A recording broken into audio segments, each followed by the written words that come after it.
Okay, so ladies and gentlemen, ang pinapakita ko po sa inyo ay isang rare at napakahirap na hanapin na halaman. At actually ito ay matatagpuan lang natin sa mga bulubunduking lugar sa tabi ng kalsada. Ayan, so ang benta po namin sa mga ito ay pag kinuha namin ang mga ito, kasi ang hirap hanapin ng mga ito, katulad niyan, kita nyo yan. Ang tawag po natin dito, ang scientific name niya ay Dikitos pukpukos. Okay? So ito po kasi ginagamit to ng mga designers. Yan, mga designers. Ito, pag kumuha ka ng marami nito, ito kasi may natural glue. Okay, meron siyang natural na pandikit. So pag titingnan natin na kunyari designer muffler natin, gaganyan natin. Oh, dumidikit siya. Wow! Magic! Diba? So yan.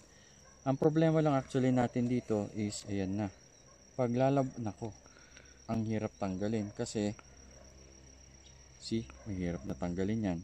At pag dumikit ang mga ito sa damit mo, hindi rin kakayanin ng washing machine. Kailangan scrub sa kamay. Ayan. But the thing is, ayan, marami kaming product na katulad nito. At actually binebenta po namin sila kung gusto po ninyong bumili sa amin. Okay? Ang benta po namin sa yan, yung isang round na ganyan, ang benta po namin yan ay 1,000. 1,000 po per bilog na ganyan. Okay? So sa mga gustong bumili, order lang po kayo. PM is the key. Message lang sa baba. Okay? 1,000 pesos ang isa. Dikitos pokpokos.